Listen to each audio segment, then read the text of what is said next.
Hello and welcome to English Earwaves, the podcast that helps you navigate everyday situations in English. I'm your host, Anna. And I'm Ben. It's great to be back. So Anna, what practical task are we going to make easy for our listeners today? Today we're visiting a place that is essential but can sometimes be confusing, the post office. Sending letters and packages is a basic need, but there's a lot of specific vocabulary involved. That's so true. I remember the first time I had to send a package internationally. I was asked about customs forms, tracking, and different shipping options. I had no idea what to choose. Exactly. So our goal today is to explain the whole process, step by step. We'll cover everything from buying a stamp to sending a large parcel, so you can walk into any post office with complete confidence. Ready to mail some letters? Absolutely. Let's start with the basics. What are the main reasons someone goes to the post office? Generally, there are two main reasons: to send a letter or to send a parcel. A letter is usually a flat paper item in an envelope. A parcel, or a package, as it's often called in the US, is a box or a larger item that you are sending. Okay, letter in an envelope, parcel in a box. Got it. What is the most important piece of information I need for either one? The most important thing is the address. This is the information that tells the post office where to deliver the item. You need the recipient's full name, their street address, their city, their postal code or zip code in the US, and their country. And it's a good idea to write your own address on it too, right? Yes, that's called the return address. You write it in the top left corner. If there's a problem and the post office can't deliver your item, they will use the return address to send it back to you. Okay, so let's start with the simplest task, sending a standard letter within the same country. Okay, I have a birthday card for my friend. It's in an envelope, and I've written the address and the return address. What now? Now you need to pay for the delivery. The cost of sending a letter or parcel is called postage. For a letter, you pay the postage by buying a stamp. A stamp is that small, sticky piece of paper you put on the top right corner of the envelope. And I can buy stamps at the post office? Yes, you go to the counter and speak to the postal worker or clerk. You can say, "I'd like one stamp for a domestic letter, please." Domestic means within the same country. What if I'm sending a letter to a different country?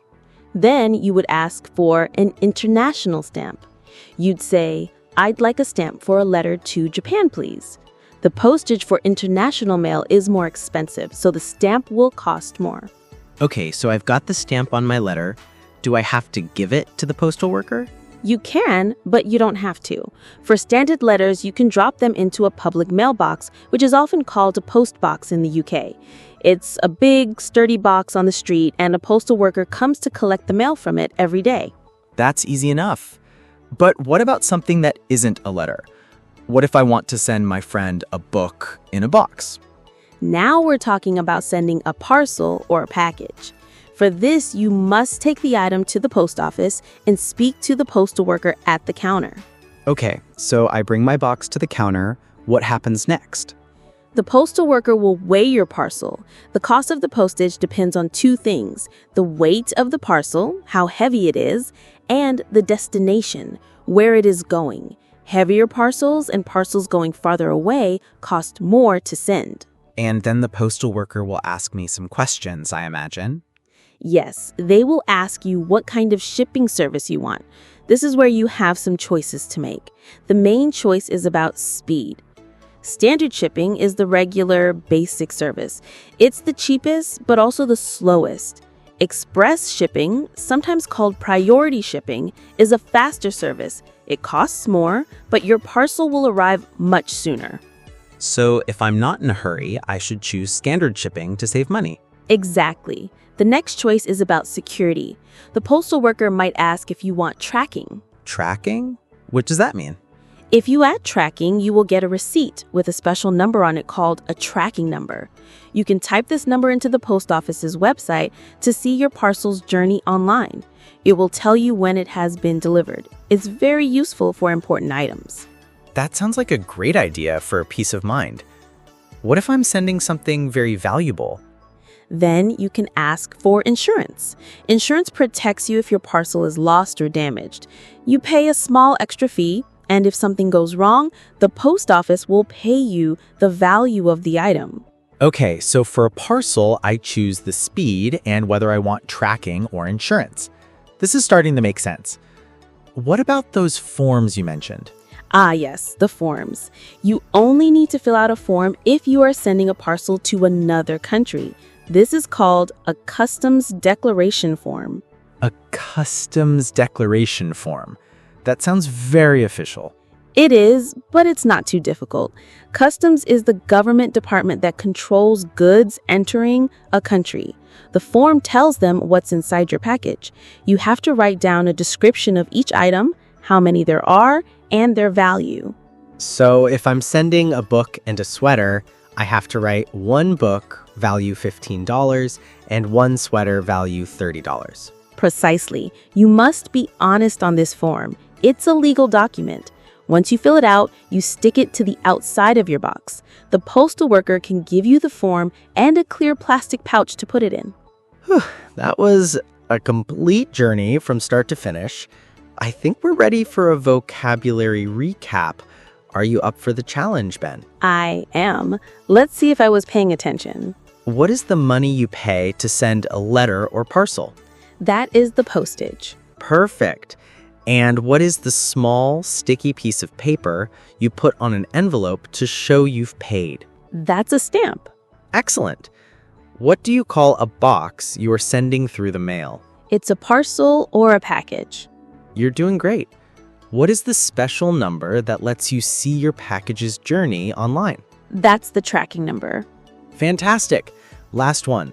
What is the form you must fill out to send a package to another country? That is the customs declaration form.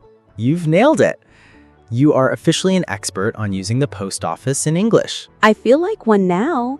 It's really just about knowing the right words for what you need. It makes the whole process so much simpler. Thanks, Anna. This was incredibly helpful. Welcome back to our practice session. In this part of the show, we will look closely at 5 important words from our topic.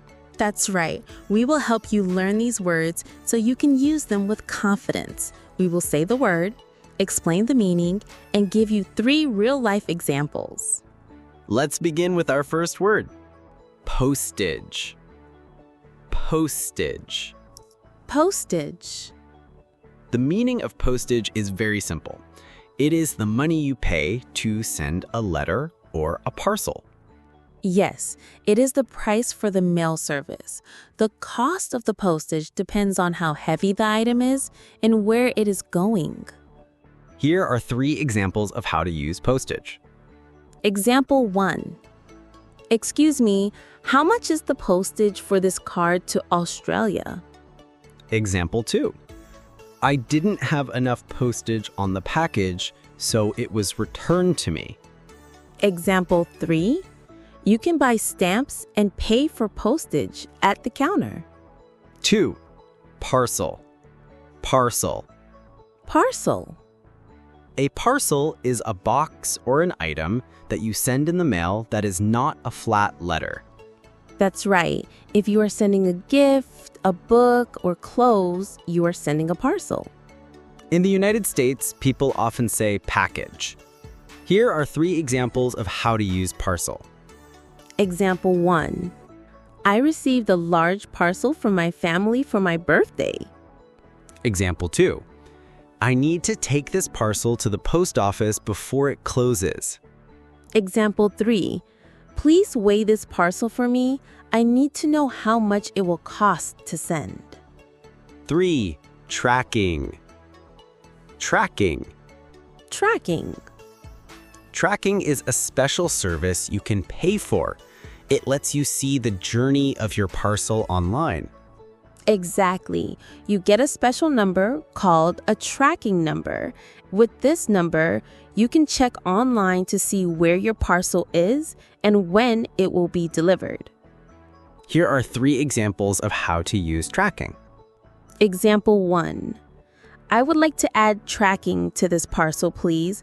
It is very important. Example 2. The seller sent me an email with the tracking number for my order. Example 3. According to the tracking information, the package should arrive tomorrow. 4. Customs declaration form. Customs declaration form. Customs declaration form. This sounds like a very long and difficult name, but it is just a special paper you need for international mail. Yes, when you send a parcel to another country, you must fill out this form. You write what is inside your parcel and how much it costs. Here are 3 examples of how to use customs declaration form. Example 1. Do I need to fill out a customs declaration form to send this to Mexico? Example 2. Please be honest when you list the items on the customs declaration form. Example 3. The postal worker gave me a customs declaration form and a pen to fill it out. 5. Domestic. Domestic. Domestic. The word domestic means inside one country. It is the opposite of international. That's right. So, domestic mail is mail that you send to someone in the same country as you. Here are 3 examples of how to use domestic. Example 1. I only need 1 domestic stamp, please. This letter is not leaving the country. Example 2. Is this the correct line for domestic parcels? Example 3. The price for domestic shipping is much cheaper than for international shipping. And that's our vocabulary practice for today. We hope practicing these 5 words helps you feel ready and confident for your next trip to the post office. Remember to listen again and try saying the words and the example sentences out loud. Practice is the best way to learn. And that's all the time we have for today on English Earwaves. We hope this episode helps you send your letters and parcels with confidence and ease.